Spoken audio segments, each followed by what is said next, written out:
네, 지금 뭐 김치를 그 명절 선물로 받았다 요 이야기에 뭐 젓갈 받으셨다는 분도 계시고요. 명절에 어떤 선물들 주로 받으셨는지 잠깐 한번 여러분의 채팅 보면서 제가 한번 즐겨보도록 하겠습니다. 자, 오늘도 함께 해주실 우리 박병창 이사님 어서 오십시오. 예, 안녕하십니까. 네, 교보증권은 명절에 뭐 받습니까? 제가 받는다고요? 아니 그 명절에 뭐 이렇게 선물 이렇게 회사에 줄 거 아니에요? 그런 거 없는데요? 아예 없습니까? 제조업체들은 예. 자기들 상품이 있잖아요. 예. 금융회사들은 그런 건 없죠. 아 그냥 돈으로 주시나? 뭐 기성비, 아니면 뭐 보험 들어주고 뭐 이런 건가요? 기성비 뭐 이런 거. 기성비가 뭐예요? 예? 귀성비. 귀성비. 뭐 돈이 제일 또 날 수도 있죠 뭐. 야, 근데 선물 같은 거 그래도 뭐 이렇게 주지 스팸 뭐 이런 거 안 줘요? 서로 주고 받으면 안 된다라고 공문이 딱 뜨죠. 그렇습니까? 예. 이게 서로 주고받는 건 그렇다 쳐도 회사에서 직원들한테는 주지 않나? 양말 받는 회사도 있고 사과면 요즘 땡큐죠. 한우갈비, 떡국떡, 요런 이제 선물들 아마 우리 시청자분들은 받으셨던 것 같습니다. 선물 어렵죠. 주식으로 줘도 좋겠네. 주식 그죠? 교보 열주 뭐 이런 거. 글쎄요. 그러면 괜찮겠네요. 자, 그러면 오늘도 한번 시장 이야기 한번 가보겠습니다. 미국 시장은 또 올랐고요. 예, 또 올랐습니다. 네. 미국 시장 보면은 불안하다, 우려 또는 너무 과소기자는 얘기를 굉장히 많이 하잖아요. 네. 근데 이제 흐름을 좀 보면은 이거는 지금 미국이 올해 이게 급격하게 떨어지지는 않을 거다 또는 떨어지지 않게 만들려는 거 아닌가 막 이런 생각이 들 정도로 왜 이런 말씀 드리냐면요. 어제 엔비디아 이쪽 5% 하락했거든요. 네. 지금 써왔는데 최근에 악재 뉴스가 많은 우리가 맨날 얘기하는 종목들 중에 가장 악재 뉴스가 많은 데가 어디냐면 애플하고 테슬라예요. 근데 얘들은 또 올라요. 악재가 막 나오고 그러는데 어제 애플도 악재 많이 나왔거든요. 중국에 지금 아이폰 매출이 한 33% 줄었다. 뭐 이런 얘기들 하거든요. 네. 근데 어제 2% 올랐습니다. 테슬라 뭐 FSD 얘기하면서 오르고. 알다가도 모르겠습니다. 그리고 또 하나는요. 네. 그 반도체 주식 있지 않습니까? 예. 마이크로소프트, 엔비디아, 마이크론테크, 인텔, AMD 이 종목들이 지난주에는 제일 많이 오른 데가 어디예요?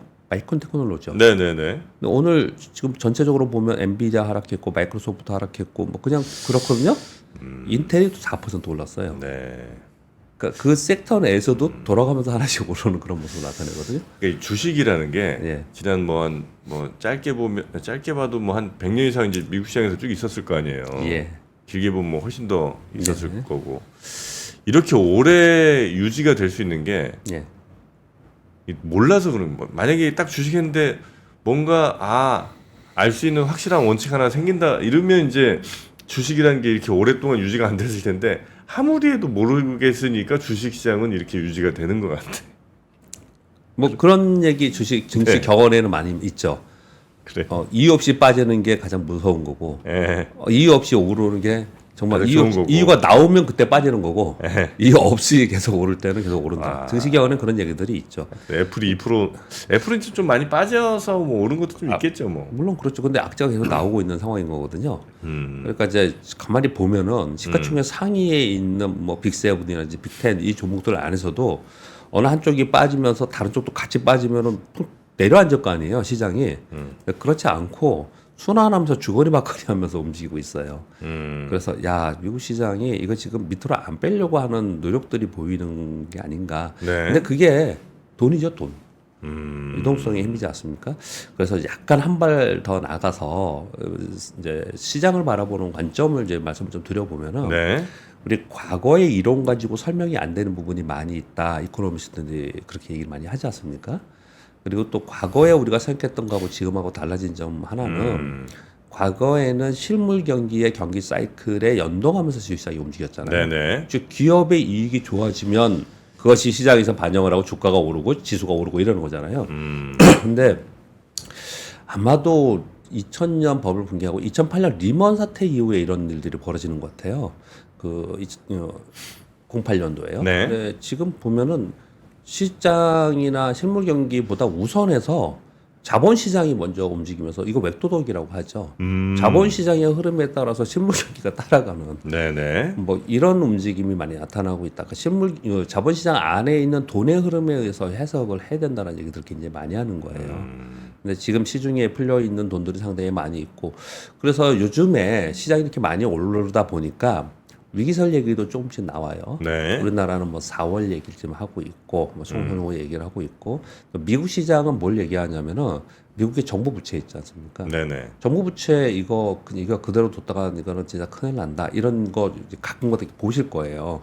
그만큼 돈이 어마어마하게 풀려 있는 거거든요. 근데 이런 우려를 과거에도 했어요. 10년 전에도 있고 20년 전에도 했어요. 네. 근데 결국은 또 중간에 우여곡절이 좀 있긴 하지만 또 다시 가고 뭐 이런 흐름을 좀 탔거든요. 그래서 전 세계 시장에 돈이 풀려 있는 특히 미국에 돈이 풀려 있는 그 돈이 풀려 있는 것으로 인해서 시장의 움직임 그 부분을 생각하지 않고 실물 경제만 바라보면 해석하기 상당히 어려운 게 많습니다. 네네. 그러니까 간혹 이코노미스트 분들이 실물 경기와 주식 시장의 움직임이 괴리가 있다. 이런 표현들 쓰잖아요.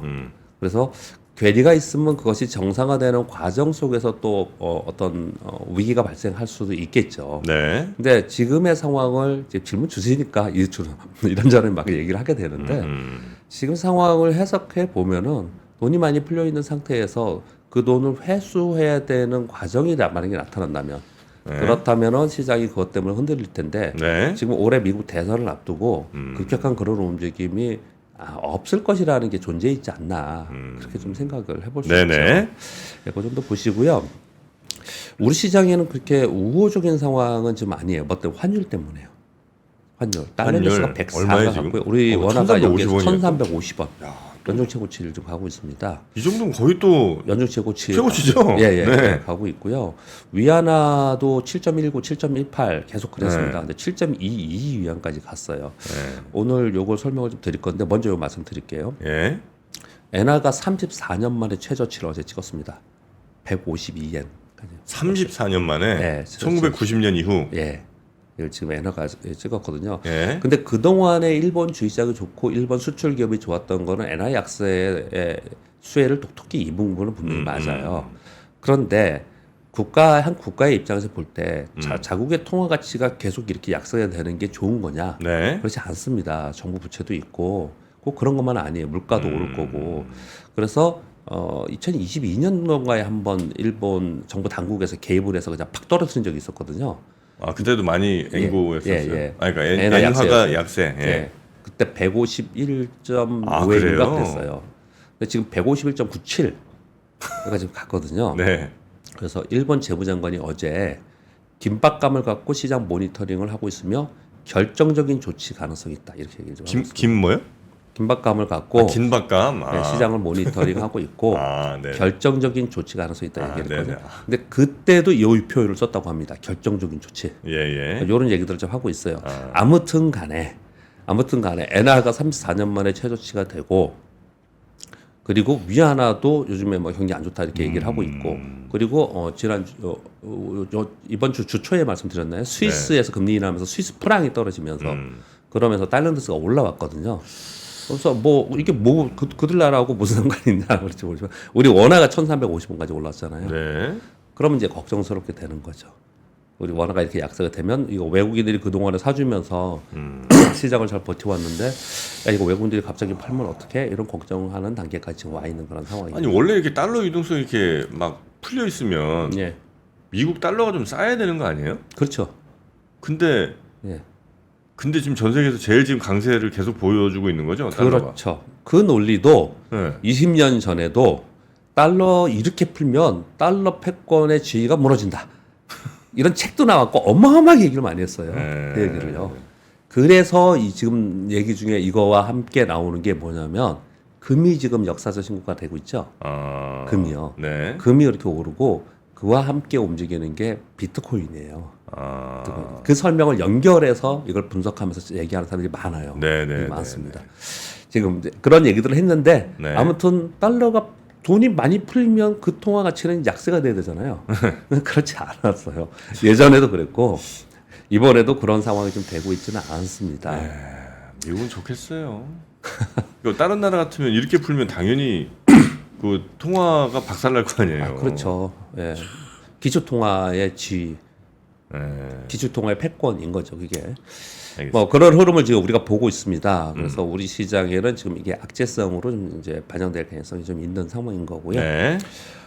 제가 어제 아침 끝날 때 표현을 제가 미국 시장 설명드릴 때 어떻게 설명드렸냐면 마감 30분 전에 갑자기 30분부터 갑자기 탁 떨어지기 시작을 했다.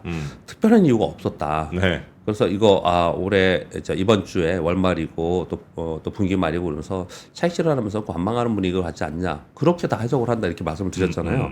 어제는 마감 40분 전을 딱 남기고 급등을 했어요. 이게 마감에 오른 겁니다. 마감. 아 그래요? 네, 장중에 소폭 상승해가지고 보합권 근처에서 왔다 갔다 했어요. 그래서 40분 정도 남기고 딱 원래 급등했거든요. 네. 그러면 어제는 또 마지막에 딱 급등한 이유가 있었냐? 없어요? 어제도 그렇지 않았어요. 어제도 그렇지 않았어요. 그래서 미국 시장은 지금 그냥 수급으로 움직이는 그런 것 같아요. 좀 떨어지면 그 종목을 또 사고 올라간 거 또 팔고 뭐 이런 흐름이 많이 나타나는데 그만큼 유동성이 풍부하게 있다라는 거죠, 시장 내에. 네. 그렇게 좀 보여집니다. 그래서 최근에 그 시총 상위 종목들이 이제 순환하면서 등락을 보이는 것들을 좀 이제 현재 나타나고 있다. 그 정도 특징 이거였고요. 아주 뭐 그 외에 더 빅 이슈는 없었습니다. 네. 어제 우리 시장이 코스피는 0.07% 하락을 해서 2,755포인트, 코스닥은 0.53% 하락을 했습니다. 외국인들은 여전히 사줬고요. 그런데 외국인들이 오전에 보니까 매수 규모가 상당히 줄더라고요. 매수 규모가 줄어요? 예, 매수 규모. 근데 사실은 왕창 샀다가 또 안 샀다가 막 이래 왔다 갔다 했어요. 이제 금융투자가 또 프로그램 매도가 있었습니다. 그래서 보합권 등락을 보이다가 약보합으로 그냥 마감을 했고요. 그리고 코스닥은 어제 반도체 쪽 괜찮았거든요. SK 하이닉스가 강세였고요. 한미 반도체가 마이크론 테크놀로지의 뭐 공급 계약이 있겠다. 회사에서는 부인했습니다. 그런 소문들이 돌았어요. 이제 그러면서 이것도 이제 급등을 최근에 했죠. 이런 부분들과 삼성전자 실적 기대. 다음 주에 삼성 실적 발표하잖아요. 네. 그래서 반도체 소부장들이 강세를 보였습니다. 근데 반도체 소부장들이 오르면 지수 코스닥은 어느 정도 받쳐줘야 되잖아요. 근데 빠졌죠. 마이너스 0.53 됐거든요. 요거는 바이오가 빠졌어요. 바이오가 빠진 이유 중에 여러 가지가 그동안 오른 것도 있겠지만 어제 알테오젠이 이슈가 됐습니다. 알테오젠이요? 예. 알테오젠의 주요 주중 공동 창업자 네. 두 분이 부부인데 같이 했는데 부부로 알려지고 있는데요. 기사를 보면 근데 그 부인분이 사퇴를 했는데 그분이 갖고 있는 주식 160만 주를 외국인이 어저께 가진 것 같은데 블록딜로 매각을 했습니다. 화요일 종가 21만 9천 원에 9.9% 할인으로 10% 할인? 예. 그래서 주가가 어제 장중에 한 15% 정도 하락을 했고 회사에서 적극적으로 해명을 했습니다. 어떻게 해명을 했느냐? 네. 회사에 문제가 있는 건 아니다. 지금 진행 중인 거 문제 없다. 그리고 일대 주주 창업자께서는 이제 언론에 자신의 건 팔지 않는다. 그리고 이 부분은 원래 퇴사하면서 그 돈을 가지고 다른 사업을 하려고 했다. 이렇게 적극적으로 발표를 하면서 종가는 마이너스 10% 정도 끝난 것 같아요. 알테오젠이 최근에 되게 많이 오른데 많이 올랐죠. 예, 많이 올랐죠. 많이 올랐죠. 요게 어제 딱 빠지면서 10% 이상 15%가 쭉 빠지니까 같이 최근에 올랐던 바이오주들이 같이 빠졌어요. 그러면서 어제 코스닥은 상대적으로 마이너스가 난 이유였습니다. 다른 것들이 나쁘지는 않았어요. 그렇게 좀 보시면 될 것 같고 우리 시장도 가만히 보면 전체적으로 이게 약간 아래로 빠질 때 힘이 전혀 없지 않죠. 우리 시장 보면은 빠질 때 그냥 속절없이 빠지는 경우가 많잖아요. 네. 근데 요즘에 그렇지 않잖아요. 그만큼 하방에 대한 심리 이런 부분들은 안정 심리는 좀 있는 거예요. 그렇기 때문에 이제 순환하면서 이런 움직임이 나타났다 정도 보시면 좀 될 것 같습니다. 와, 근데 블록딜 규모가 한 3천억이 넘는군요. 예, 훔쳐력이 없습니다. 와, 딸이. 와, 3천억이. 돈 많이 보셨죠? 아, 이 부인이에요? 예. 대표의 부인. 예, 그걸 가지고 뭐 또 사회에 공헌할 수 있는 뭐 새로운 사업을 했다 뭐 이런 발표들은 좀 있었어요. 아, 그래요. 예, 그러면서 해명하면서 다시 반등을 좀 줬습니다. 낙폭은 줄였습니다. 네. 낙폭은 줄였는데 전체적으로 영향을 줬어요. 전체적으로. 왜냐하면 대표 종목이니까. 그러니까. 네, 그런 것들이 네. 있었다 말씀드리겠고요. 그리고 하나만 더 말씀드리면요. 네네네. 지금 그 주총들도 하고 있고 감사 보고서 발표하잖아요. 감사 보고서 미제출 기업 명단이 돌아다니고 있거든요. 그래서 저는 그걸 여기서 보여드리지는 않을 텐데 네. 지금 막 돌아다니고 있어요. 그들 중에 진짜로 안 좋은 기업들이 있고 또 뭐 괜찮은데 늦게 발표한 기업들도 있고 구분을 좀 할 필요가 있는데 한 가지 지금까지도 발표하지 않은 데는 이유가 있을 수 있어요. 그래서 거기에 관심 종목이거나 보유 종목이거나 그런 경우에는 그 사업 보고서 안에 들어가서 주석들을 좀 읽어볼 필요가 있습니다. 네. 좀 말씀드려야 될 것 같아요. 왜냐하면 그 주석에 보면은 네. 이 감사 보고서가 이렇게 늦게 나오는 감사 보고서가 늦게 나오는 거는 그 회계법인에서 뭔가를 문제 제기하면서 이거 해소해라라고 해서 늦게 있을 가능성이 있거든요. 네. 그 부분들이 주석에 나와 있을 가능성이 있거든요. 그런 부분들을 좀 체크했으면 적어도 내가 관심 없는 종목이면 모르겠지만 관심 종목들은 좀 체크할 필요가 있지 않나 생각합니다. 네. 어떤 회사들인지는 뭐 지금 뉴스에도 나왔어요. 네, 포털에 가면 쫙 나옵니다. 예, 뉴스에도 나왔고, 그러니까 코스피 시장에서는 지금 9곳 나오고요. 영원무역홀딩스, 삼부토건, 유니캠, 컴텍시스템, 금양, 웰바이오텍, 선도전기, 한창 등 9곳. 그 어제 뉴스인 거고요. 그건 어제 발표한 데도 있습니다. 아, 이 중에? 예, 아, 발표한 데도 그렇습니까? 있습니다. 네. 어제 뉴스 하여튼 이렇게 이제 찾아보니까 나오네요. 예, 예. 그러니까 주석을 좀 읽어볼 필요가 있다. 네. 좀 조언을 좀 드리겠고요. 오늘 미국은 4분기 GDP 최종 나오고요. 뭐 특별한 이슈는 이번 주에 없습니다. 네. 그러니까 빅이벤트가 없는 월말과 분기점 아니다 말씀을 계속 드리고 있고요. 아까 말씀드린 대로 그래서 매물이 좀 나오고 있는 그런 상황이었습니다. 최근 3일 동안 빠지는데 크게 빠지는 않았지만 어떻든 매물 나오면서 조금씩 주춤주춤 했거든요. 네. 대표 종목인 엔비디아도 좀 주춤주춤 했잖아요. 이번 주에는. 그런 가운데 애플이나 테슬라가 오르고 뭐 다른 것 지금 뭐 엔비디아 마이크론 테크놀로지 올리고 인텔 올리고 이러면서 지수를 좀 이렇게 뒷받침하고 있어요. 그래서 순환매가 이루어지는 상태에서 전체 시장의 방향성은 좀 없는 그런 상황이지 않나 이렇게 좀 보여지고요. 우리나라는 기대감은 있다고 말씀드렸습니다. 네. 그 기대감은 밸류업 프로그램과 반도체 실적 회복. 그래서 지수 하방에 대한 심리는 있어요. 그러면서 지금 보면은 종목별로는 상당히 종목 장세가 활발하게 일어나고 있습니다. 지금. 그래서 좀 빠르게 거래하시는 분들은 무조건 센 종목이 쫓아간다. 막 요즘 이제 그러고 있는 상황이거든요. 네. 네, 그런 상황이 된 이유는 시장이 안정감이 있기 때문에 그렇거든요. 그래서 시장 안정감이 있는 변수가 발생되느냐를 좀 우리가 한편으로 생각하면서 종목 플레이를 해야 되거든요. 네, 네. 그런데 이제 지금 이 원화가 1,350원까지 갔다는 부분은 우리가 좀 주의할 필요가 있어요. 근데 이걸 우리가 어떻게 원화 약세가 더 될 거냐? 뭐 1,350원까지 갔는데 1,400원 위로 막 올라갈 거냐? 아니면 다시 안정화 될 거냐? 뭐 1,300원 아래 떨어질 거냐를 분석하기 위해서는 전 세계 정치 경제 뭐 이런 변수를 다 분석해야 돼요. 이 환율이라는 거는. 네. 그래서 그렇게 너무 머리 아프게 보지 말고 우리 직접 투자하시는 분들은 저는 요 얘기를 자주 드리는데 외국인들의 선물하고 주식 있잖아요. 현물 주식. 얘 수급을 보면은 답은 나온다. 우리보다 훨씬 환율에 예민하거든요. 즉 1,350원까지 갔는데 외국인들이 우리나라 주식을 사. 그러면 그 위보다는 아래를 보고 있는 곧 안정될 거야라는 걸 또는 지금의 이 상황이 단기적이라고 보는 거고요. 네네. 이 상황에서 급격하게 파는 막 1조 이상으로 하는 이상이 나타난다. 그럼 뭔가 문제가 발생되는 거예요. 위로 더 갈 수 있다라고 보는 거예요. 그렇게 추정해 보는 것도 한 방법이다. 네네네. 그렇게 좀 말씀을 좀 드려보겠습니다. 전반적으로는 지금 현재 상황에서는 그거 말고는 지수 하방 안정 속에서 종목 장세가 계속 이루어지고 있다라고 보시면 될 것 같습니다. 네. 자, 뉴스들 몇 개 좀 살펴볼까요? 예, 엔화 얘기 내주셨고. 삼성전자 뉴스가 꽤 많은데요. 네. 쭉 이어서 한번 흐름을 좀 보시면 될 것 같아요.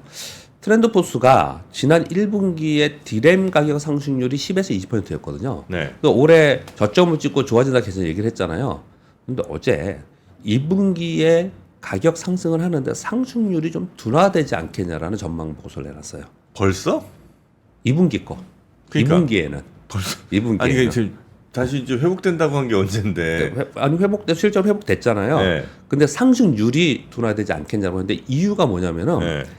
공급사들이 재고 정리 노력을 하고 있는데 아직 정상 범위에 도달하지 못해서 적극적으로 디램에 수요가 늘지 않다 이 얘기를 하고 있는 거예요. 이거 많은 이쪽 분야의 애널리스트 분들이 이렇게 얘기를 하고 있는 거예요. 그래서 선택적 투자를 하고 한다. 소위 말하는 DDR5, DDR6 또는 HBM 쪽으로는 투자를 많이 하고 다른 쪽은 감산하고 투자를 좀 줄인다. 이렇게 계속 발표를 한 거거든요. 네. 그런 과정 속에서 삼성전자가 상반기까지는 선택적 감산을 할 가능성이 높다라는 보도가 지금 나오고 있어요. 네, 연결돼서 이렇게 같이 보시면 되겠죠. 네. 그래서 잠정시적 발표에는 가이던스나 IR이 나오지 않잖아요. 네, 다음 주에 이 잠정시적 발표 중에 반도체 부문의 흑자 폭이 가장 관심입니다. 이 적자가 반도체 부분만 얘기하는 겁니다. 네. 적자가 막 4조 원대, 3조 원대, 2조 원대 줄긴 했지만 계속 그랬어요. 이게 흑자로 전환되는 거거든요. 이 흑자 폭이 최대는 지금 증권사에 나오는 거 보니까 한 7천억 정도 나오는 것 같아요. 뭐 2천억, 3천억, 이게 밴드가 좀 넓긴 한데 네. 이 폭이 어느 정도가 되느냐가 상당히 전체 섹터 또는 삼성전자를 바라보는데 영향을 미치겠죠. 네. 그래서 이제 그걸 관심 있게 본다라고 이렇게 지금 시장에서 보고 있고요. 그런 과중에 지금 미국에서 반도체 학회한다고 어제 설명을 드렸잖아요. 예. 그게 이슈이다. 근데 거기서 삼성전자가 기존에 HBM 최대 출하량을 작년 대비 2.5배가 올해 초에 지금 아직도 초잖아요. 네. 올해 초에 2.5배 생산 목표로 한다라고 발표했었거든요. 이번에 여기 가서 2.9배로 상향한다고 발표했어요. 그래서 이제 업계에서 이걸 어떻게 보냐면, 네. 그러니까 이거 젠슨왕도 지난번에 그런 얘기를 했고, 그래서 엔비디아에 지금 납품하려고 하는 거 테스트인데 그 테스트가 순조롭게 진행되어서 이거 납품급 시작되는 거 아니야? 뭐 요 정도 지금 생각을 하고 있는 것 같아요. 네네네. 제가 이거 물음표를 쳐놨습니다. 맨 끝에. 지금 시장에서 그렇게 좀 추정을 좀 해보려고 하는 것 같아요. 해보려고 하는데 이게 실제로 결과가 나오면 주가에 영향이 있을 것 같습니다. 네. 왜 그러냐? 우리가 이미 봤거든요. 뭘 봤냐? 마이크론 테크놀로지를 봤습니다. SK 하이닉스를 우리가 보지 않더라도 SK 네. 하이닉스는 훨씬 세잖아요. 지금 네. 역사수 신고까지 왔습니다. 네, 18만 원 넘어서. 네. 그래서 삼성전자는 굉장히 뒤처져 있는 상황이잖아요. 삼성전자가 이것만 HBM만 가지고 뭐 갑자기 이익이 엄청나게 느는 거 아니에요. 다른 분야가 많기 때문에 삼성전자는. 그런데 마이크론 테크놀로지를 볼 때 마이크론 테크놀로지가 HBM을 엔비디아에 납품한다라는 그 내용 하나로 엄청나게 올랐어요. 급등가 뭐 15% 오르고 그 다음만 6% 오르고 이랬지 않습니까? 근데 마이크론 테크놀로지가 HBM을 어느 정도 납품할 수 있을까요? 굉장히 작아요. 그렇죠. 예, SK 하이닉스나 삼성전자에 비해서 굉장히 작습니다. 그리고 마이크론 테크놀로지의 올해 매출과 이익 규모가 비교가 안 돼요. 삼성전자나 얘네들하고요. 근데 거기는 그만큼 거기에 평가를 받고 올라가고 있잖아요. 그게 결과가 나왔기 때문에 그런 거거든요. 그래서 시장에서는 이 부분을 상당히 관심 있게 보고 또 한편으로는 막 의심도 굉장히 많이 합니다. 네. 안 된다고 얘기하고 있고 그래서 연초에 기억나십니까? 그거 안 된다라고 막 보도한 것 때문에 삼성전자에서는 악의적으로 보도를 하고 있다. 이런 얘기까지 나올 정도로 이 부분의 의견들이 분분합니다. 그만큼 중요하다는 얘기를 네. 드리는 거예요. 그리고 인텔이 엔비디아 생태계 도전을 위해서 네이버와 제휴한다라는 중앙일보의 뉴스가 하나 있었거든요. 인텔이? 예. 이게 이제 무슨 얘기냐면 이런 거예요. 엔비디아가 네. 쿠다에 자기 플랫폼이 있죠. 예. 거기에 자신들의 칩을 넣죠. 예. 그래서 그걸 가지고 플랫폼을 만들어서 서비스하겠다라고 하는 것을 지금 하고 있지 않습니까? 네네네. 그 인텔이나 구글이나 얘네들은 지금 특히 인텔 입장에서는 야, 이러다가는 지금 소위 주도권을 놓칠 수 있잖아요. 그래서 인텔, 퀄컴, 구글이 설립한 재단에서 쿠다 대항한 오픈 소스를 만든다라고 추진을 지금 현재 하고 있어요. 예. 그런 걸 하고 있고 그리고 인텔이 뭐 요번에 발표된 거는 AI PC 개발자 프로그램을 신설해서 개인이나 소형 개발자들이 AI 기능 개발을 지원하겠다 이런 것도 계속 발표하고 있는 거거든요. 그 와중에 하나입니다. 그런 와중에 지금 아까 엔비디아가 어떻게 한다는 말씀 드렸잖아요. 오늘 다 알잖아요. 네. 그래서 인텔은 네이버와 제휴를 해서 서비스는 네이버의 기능들이 많잖아요. 네. 뭐 콜로바도 있고 파파고 페이 쇼핑 뭐 다 있지 않습니까? 네. 요것에 AI 서비스를 하는데 플랫폼은 뭘 할 거냐? 인텔이 자체 개발한 플랫폼을 이용을 하고 칩도 인텔이 자체 개발한 가우디 칩을 사용해서 한번 붙어보겠다 이 얘기를 좀 하는 거예요. 어. 예, 이런 얘기를 좀 하는 거거든요. 들으시기에 직관적으로 여러분들이 많은 사람이 그렇고 이게 되겠어? 뭐 이런 얘기 하겠죠. 물론 그런 얘기를 하시겠죠. 그러나 이런 움직임이 있다는 것하고 그리고 이런 움직임에서 부과되는 효과들이 있지 않습니까? 네. 그럼 거기에 부과되어 있는 기업들이 다 밑에 다 후방 기업들이 붙어 있잖아요. 네. 그러니까 이런 거는 중요한 거예요. 이런 것들을 새롭게 한다는 거는 그렇게 보시면 될 것 같습니다. 아니 그 인텔이 전 세계 많은 나라들의 여러 기업들과 한다는 거가 아니고 인텔이 네이버와 한다는 거네요. 그러니까 이거 오픈 소스 추진하는 거는 뭐 퀄컴 구글도 하고 이거 걔네들도 하고 네. 우리 네이버도 하고 한다는 거예요. 아 그래요? 예, 예. 아니 그러니까 이 네이버에 지금 예. 현재 막 여러 서비스들 예, 예. 이런 것들을 이제 인텔이 주 협력 업체로 예, 예, 한다는 예, 건 예, 거죠? 예, 예, 예. 이제 하드웨어로 들어가겠다. 네. 이런 뉴스를 좀 하는 겁니다. 알겠습니다. 자 예. 그리고요. 지켜봐야겠죠. 이거 전력 얘기를 이제 너무 자주 해서 이제 이걸 가볼까 말까 했는데 내용은 그냥 뭐 맨날 말씀드린 내용이라서 비슷한데요. 네. 뭔가 하나 팁을 드리기 위해서 말씀드리려고 하는 건데요. 일단 영국의 송전 회사인 내셔널 그리드에서 AI로 데이터 전력 수요가 10년 내에 6배 정도 증가할 가능성이 높다라는 블룸버그 뉴스가 있었어요. 네. 그러면서 이제 먼 곳으로부터 막대한 에너지 이송의 문제 해결을 위해서 현재 용량 2배 수준의 초고압 네트워크로 추진하는 것을 검토하고 있다. 이렇게 얘기를 하고 있고요. 전 세계적으로 3일에 하나씩 데이터 센터가 생긴답니다. 근데 그런 과정 속에서 전력 인프라와 그리고 노후 전력 네트워크를 교체하거나 증설하는 이런 과정에 있는 거죠. 그래서 이들 기업이 주가가 굉장히 좋았다라는 걸 벌써 계속 말씀드리잖아요. 지난달부터 사실 그랬고 주가는 그 전부터 많이 움직였고요. 네. 그런데 제가 이 주가를 유심히 이렇게 살펴보면서 어떤 생각이 들었냐면요. 이 종목들은 어떤 거냐면 HD 현대일렉트릭, 효성중공업, 재룡전기, 일진전기, LS, LS일렉트릭, 가온조선 이런 거예요. 이 종목들의 주가를 유심히 한번 이렇게 보시면요. 이미 미국에 들어가 있거나 유럽에 들어가 있거나 해서 그들과 관계를 맺고 있는 기업들의 주가가 훨씬 좋습니다. 뒤따라가서 앞으로 우리 미국에 진출할 거야 라는 건 올라가긴 하는데 힘이 부처해요. 네. 힘이 부처해요. 그리고 국내에 제한되어 있는 기업들은 그보단 또 더 약하고 요거를 지금 이제 전력기기 업체들을 리스팅하면서 왜 굳이 설명을 드리냐면요. 모든 산업에 요즘에 그렇더라고요. 요즘에.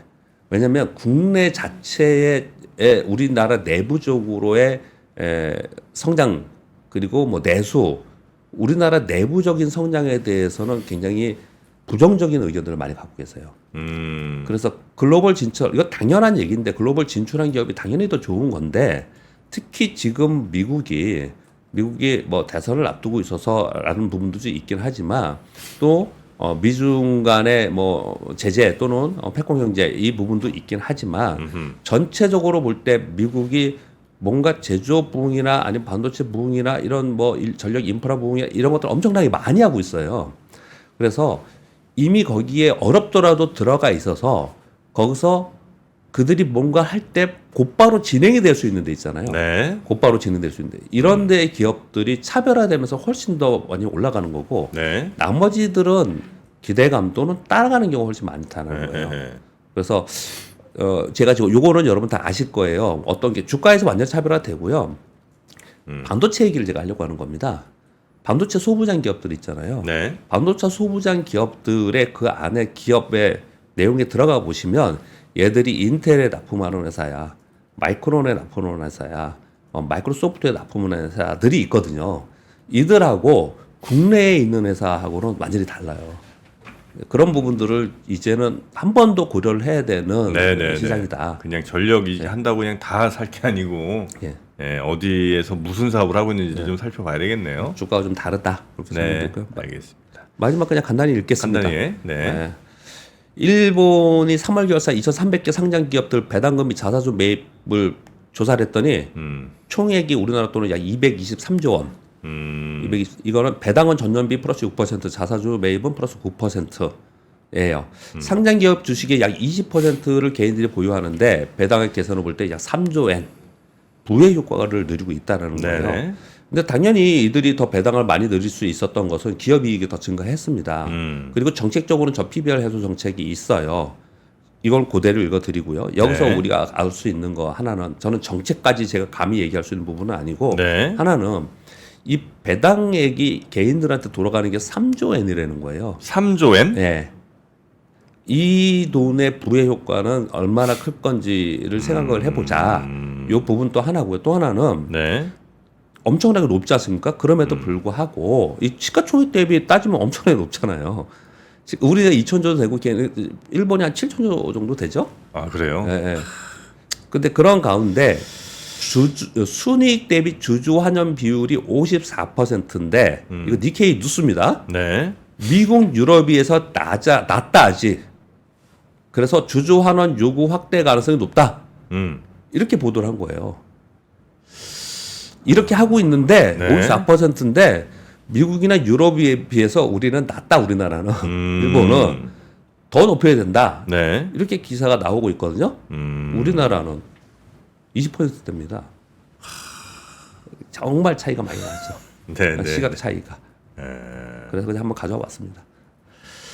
알겠습니다. 자 네. 오늘은 여기까지 우리 박병창 이사님과 함께하고요. 예. 내일 아침에 다시 모시겠습니다. 고맙습니다. 감사합니다. 네.